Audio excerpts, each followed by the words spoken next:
and welcome to a very special edition of the National Security Space Institute Speaker Series. Today we are joined by Lieutenant Colonel Gallagher, retired, our inaugural Commandant of the National Security Space Institute on our 20th anniversary. Thank you so much for joining us. Oh, happy to be here. Lovely. So I would love to learn a little bit more about how the NSSI came to be and how you came to be its first commandant, and also get some reflections on where you think we're going in the future. So we're going to do this, I think, in 3 parts, if that works for you. Okay. Lovely. Well, first of all, could you please tell us how the NSSI came to be, such as what direction you got from leadership, how it evolved, and how the institute itself was named? Okay, so 3 questions. Yeah. Got it. All right, so the origin, you can kinda go back to Desert Storm and the influence of using space assets to, do such a great job out there, and everybody was like, "Yeah, we're using space assets." However, could have done it a lot better, and one of the things that they wanted to do was have more warriors smart on space systems. And so with 1994, we'd had Space Tactics School. Space Tactics School evolves to a division at Weapons School in 1996. I actually got to go out there in 1996 to be the part of the initial cadre to develop our space training. It was a 6-month course out there. Um, Granted, it was a challenging event. 6 months of working with so many fighter pilots and the bombers and the intel squadron, and trying to integrate space guys. We're the new kids on the block, so it's terribly awkward at first, and you slowly over the couple of years develop some good camaraderie, and things move along pretty well, pretty fast. And so while we're doing that and getting smart about how to do space to the terrestrial fight, and that kind of integration. Um, there were other things going on back in Colorado Springs, at Space Operations School, stood up in 2001, and we kept going forward. And the space education just never, the need for more in-depth space education never stopped. I'd have to go back to, even in Congress, um, Senator Smith from Vermont put together a campaign to say, hey, the Air Force isn't doing right by space. And part of his message to the world was, some of it was about leaders and their experience in space and how they didn't have enough of it. He also talked about space education. He's talked about space culture. And he really focused on the idea that if we don't get ourselves prepared for time where there is a fight in space, and to deal with offensive and defensive space control, that we're going to be way behind the power curve. And with that, now we're starting a different mindset.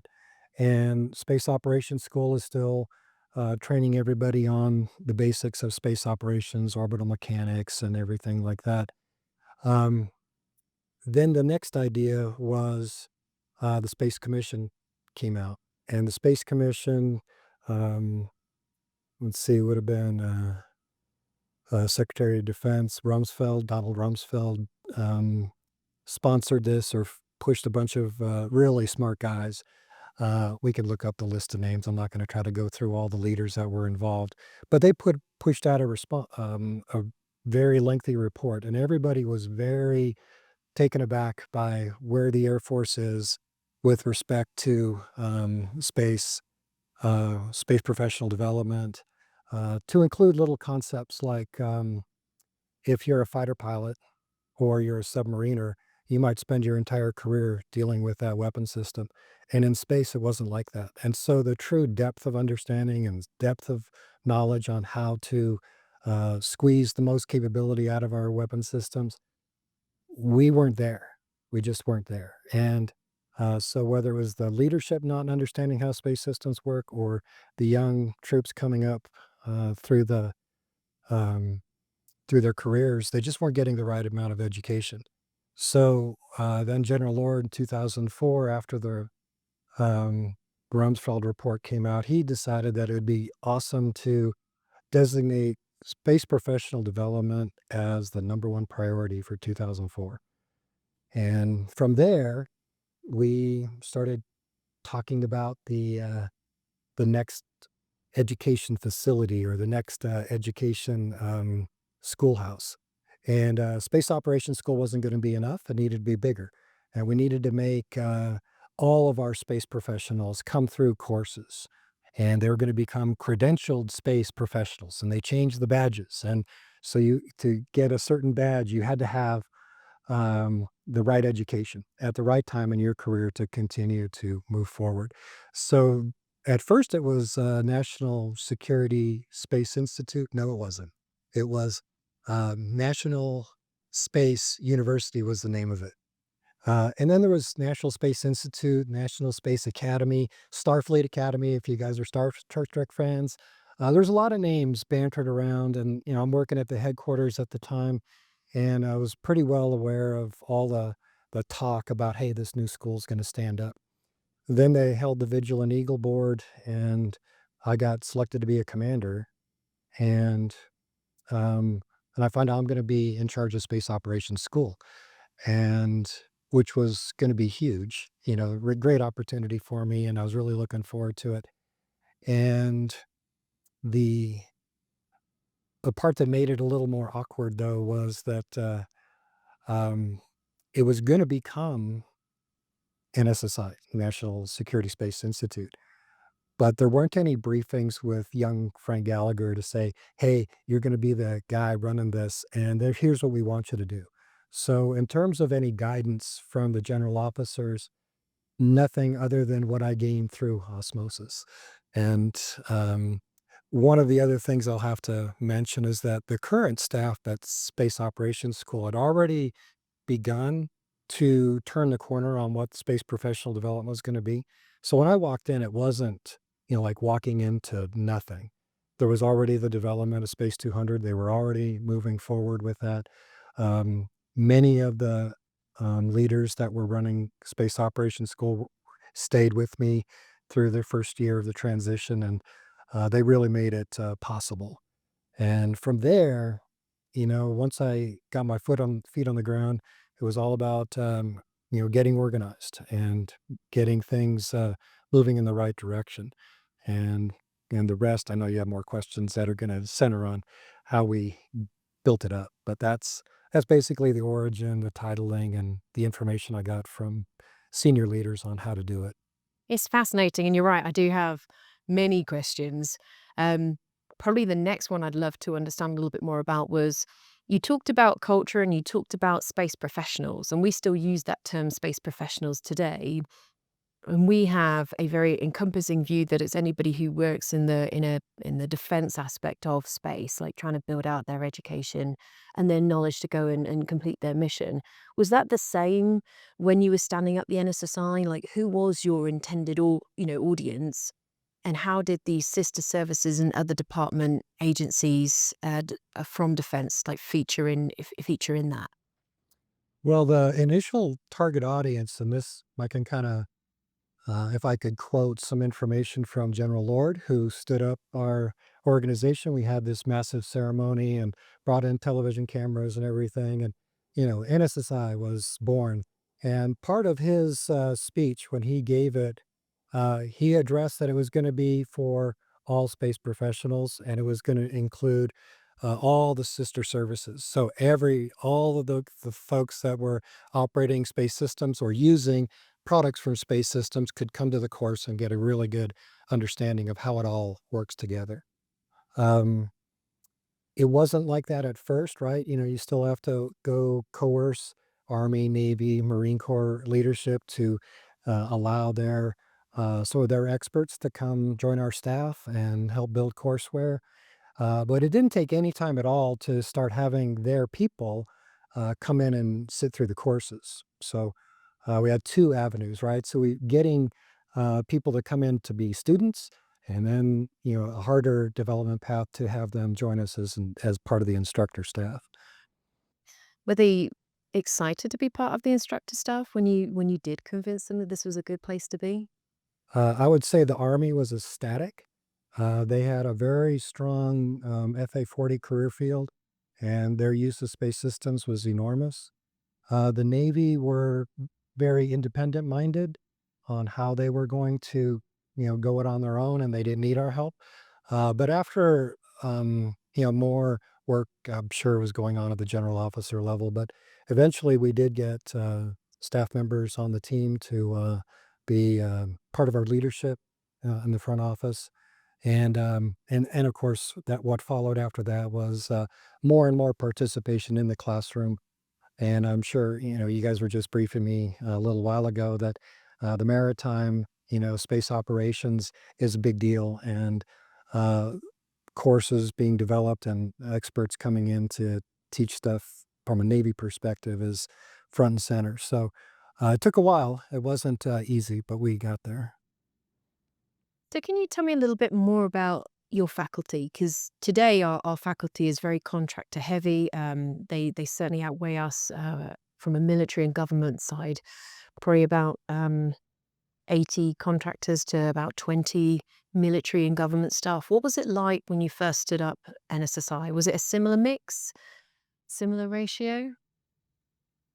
Um, if I have the numbers right, I think we were about 30 active duty and 30 contractors. So 50-50 mix. Um, and across the board, the contracting staff was awesome. I have to say that nearly all of them had prior military experience, and not necessarily prior military space experience, but they were definitely credible in the classroom. And in terms of motivated to do really well, uh, they all had a love of the mission, and they loved what they were doing, so, the effort they put forth wasn't like you'd think of from a typical contractor. They were the guys that were working the long hours and polishing and making sure that their presentations were very professional and on point and current, and so, yeah, I really appreciated the contractor staff we had. Love that. And I think that still, that ethos and approach still exists with our contract team. Very dedicated people from all the services and different walks of life, which contributes to the education that we get to provide here every day. So it's lovely to hear how that started and how that legacy has grown. So the next part of this conversation, I'd really like to focus on you. Like, how did, and you've talked a little bit through how you were selected, but like, what made you the right choice? Because obviously, we all agree that you were the right choice. Because here we are, 20 years later, like still like expanding on your own legacy. But like, what made you the right choice to come in as the commandant in the first instance? Well, I think, during the Vigilant Eagle Board, I know that they look through, records and what experiences people have had. And I was unique. I had enough space operations background. I was a crew commander for missile warning. I was a director of operations for flying GPS satellites. But also inside that, I was always brought in as an instructor. So whether I was in operations as an orbital analyst, I was the guy doing OJT teaching them. Later on, for missile warning, I joined Air Education and Training Command as an instructor to teach and foster, the next generation of operators in missile warning systems. Then, following that, I also got a chance to stand up a space division at Weapons School. So 12 friends of mine, we all got together and we built the course. We took ourselves through the course, got integrated into all the rest of the courses and curriculum with all the other divisions, and it was a very interesting perspective. So I think, that gigantic project probably set me up for being aware of how big standing up NSSI was going to be. From there, I also had a chance to, work at the headquarters, and so I was a known entity, in the headquarters. I was chief of weapons and tactics, and so I think all of those things together, when you look at my resume on paper, said this guy looks like he could make this happen. You sound like you're an education, a space education pioneer. Yeah, I guess so. I guess we could say that. I mean, I've certainly had my fingers in a lot of pies with regard to space education. I'd also say that the other thing that made me unique would have been that I wasn't just a regular operator. I was a guy that had gone to Air Force Institute of Technology and got the degree in space physics. So knowing about how the systems worked and being able to talk to my operators and or everyone else around about what it takes to make those systems work and how to get the most out of them, I think that was important too. So, with all your experience, what challenges did you encounter as you stood NSSI up? And I'm sure there were some that you anticipated and expected, but were there other things that caught you off guard? I know that the original location of NSSI was not where we are right now. It was actually elsewhere in Colorado Springs. What did you face, and how did you tackle them? Well, I think in a word, it would be infrastructure. So the everything about moving to a off-base facility was a challenge. We know we needed to communicate, so we needed NIPRNet. We needed SIPRNet because we were going to deal with classified materials, and because we were going to take on more intel work, we were going to need JWICs. So all the communication infrastructure and the security was hugely challenging. Uh, and really, it wasn't so much, what I did. It was like, could I bring in the right guy to help us with getting everything put together? So we had so many folks that were experts in their field, whether it was a security officer or folks who could work in, or manage contracts. That was a big thing was we had a lot of contractor support. So wasn't just contractor support in the classroom, but it was contractor support for the infrastructure as well. And we needed secure compartmented facilities, so we had to, hire, civil engineering outfits to go in and meet the standards for all the secure rooms. So those were all big challenges. The other thing that I guess would be people, trying to get enough people to grow and continue with the goals that General Lord had set forth for us. He had, goals in mind to have every person in the space community come through our course. Well, at the time we were graduating, a couple hundred guys through our curriculum, and then we were going to grow to 4,000 over a very short period of time. So, uh, handling that and getting the right people in to be instructors was that was a big challenge. And again, I didn't do that alone either. Certainly did a lot of interviews and tried to bring in the smartest guys I could, and certainly reached into every job I'd ever held in the service, uh, and would just call the guys that I thought would be awesome, and bring them in and cobble together all the pieces. And but yeah, there was a between infrastructure and people, those would be the biggest challenges, especially since we were growing and growing rapidly. And that was, I don't think a lot of young lieutenant colonels, rolling into their job as their first command, have to deal with so much change. And I think that, certainly had to have a lot of coping skills to survive that. Yeah. Because you were one of the few lieutenant colonels who I think has held the post of commandant. Was it the size of the mission and the rapidly evolving nature of it that bumped up the command to '06 going forwards?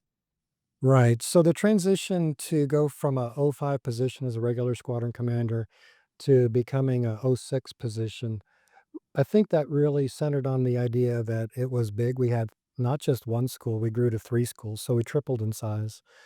We also grew a reserve associate unit. So to be able to manage a reserve unit underneath multiple schools and, of course, the army of contractors we had was a little bit more than what anyone would expect of a lieutenant colonel. Well, you clearly did an amazing job because here we are, and it's actually quite interesting to hear about how you're talking, like with the rapid growth. It's something that certainly in my time of being in the NSSI, I've witnessed from where we've gone and where we're projecting to go over the next few years. Thinking about that and thinking about the discussion we had before this conversation and seeing our mission brief, what changes have you noticed from NSSI when it first stood up 20 years ago to where it is today? Well, it's kind of, I don't know if I'd say it's impressive on one side and disappointing on the other side. Disappointing that it took so long, but very impressive that we finally have gotten to the point where we have transitioned from the education necessary to bring space to the terrestrial fight to more education brought to help us understand how best to defend our assets and deny the enemy their ability to use their assets in space. And that transition just took a long time. And it's really heartwarming for me to see that, whether it was, a senator writing speeches in 1998 to Space Commission reports in 2001 to all the stuff that we've gone through since then to finally get here. It's awesome. How did the international community perceive the National Security Space Institute when you first stood up? Because it took a little while for the likes of me and some of my brethren to to come and be able to participate in courses here. So did you get a lot of interest or was that something that grew over time as well? F for me personally, the number of folks that I interfaced with, whether it was the Canadians or Brits or the Aussies, uh, certainly I knew folks from all the different countries through one way or another. Um, but in terms of did they reach out to me to say, "Hey, can we get seats in your course?" Um, nope, didn't really have that. They were interested in following along with our development and interested in knowing that something was happening and there was an avenue for space education, but we didn't get a lot of pressure. And I don't know if the general officers were getting a lot of pressure to open up the doors for education for the foreign students. And then the other hindrance would have been that we were packed. The number of courses that we were offering and the number of students that were, going through the pipeline was all we could handle. So I didn't think that there was room to entertain international students at the time. With how NSSI has evolved over the last 20 years, how does that tie in to how space warfare and how the US works with, or maybe US Space Force now that that's an extant service, how that works with its sister services and partner nations? How do you see NSSI's evolution tie in with how space warfare has evolved over the last 2 decades? Well, again, it's matching up really well. I think there's so many things that, I'm sure you get a lot of input from a lot of leaders that have ideas on how to do things better. But when you look at how long it takes to develop things and how what it takes to develop a staff to even teach the stuff with credibility and confidence in front of the students, it's a difficult challenge to evolve and change things on the fly. And so the fact that we are where we are and we've got a facility like this that can handle courseware and curriculum at all classification levels really tells me that, we've broken through so much to get here, and now we've, merged, everything from special ops to cyber to space control, and we have all the right topics, the right meld of, topics to put together to and the right experts to talk to the guys to make sure they understand how it all fits together.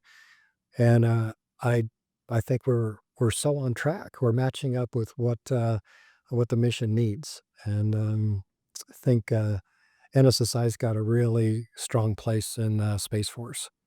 I love that. We're certainly very proud of our institution, and it's very comforting to hear that coming from you when you've come into this with the original vision of what the mission is and how we should be growing. Over the next 5 years or 10 years, how do you see NSSI evolving? And this is personal opinion, right? So, my personal opinion is to not be afraid of depth. That, it's okay to have some space warriors, guardians, become in depth experts on a particular mission area. I know over my career, what I saw was everybody wanted to have a little bit of every mission under their portfolio so they could go off to the Pentagon or they could go off to help manage money, buying new systems, or become a general officer. That generalist is great, and I know we need those. But we can't ignore the fact that the real um, push that would make such a big difference is to make sure that we have the opportunity for a certain select group of people to get that very in-depth knowledge, and the kind of in-depth knowledge to where you can stand up and teach, which I think everybody, around here knows that to stand up and teach the stuff requires a much, much more in-depth level of knowledge. And then from there, to take it even further and keep on with the growth in that education and the depth in a specific mission area or specific weapon system, kind of like what the Space Commission report, tossed out that they need to think about space career, space professionals getting smart on a particular weapon system instead of the broad strokes. And I think it's easier said than done, right? Because there just aren't any out there that can lead the charge to, develop that depth. So it's going to take a lot of time and effort. But these are the guys, these guys that are so in depth in their knowledge on a particular weapon system. They're the ones who are going to be able to develop new tactics and techniques, procedures on the fly in the heat of battle. These are the guys that you want at the front lines to make sure that you can succeed. I'd also say that these are the same kinds of guys that need to be involved in buying new weapon systems and to be able to say, hey, I'm involved in the development of the requirements. And I'm also involved in the evaluation of whether or not the people that are building the next system have done it right. And right now, I don't see that. I just don't see that we have those experts out there that can be the whole bandwidth of expertise to do innovation for ops and innovation for new systems. It does sound like what you're talking about very much chimes with our motto of victory begins in the mind, that we can educate people in the right way from the beginning and throughout their careers. We can make sure that they are suitably prepared to go on and undertake such tasks. Yeah, I 100% agree. I love that. So I suppose my final question is there anything else that you'd like to add or talk to us about? Um, the other thing that I was thinking about, in this interview, kind of going back to the more historic perspective. And I know that we're trying to capture the history and like there's a wiki article on us and there's the information on Facebook and, social media.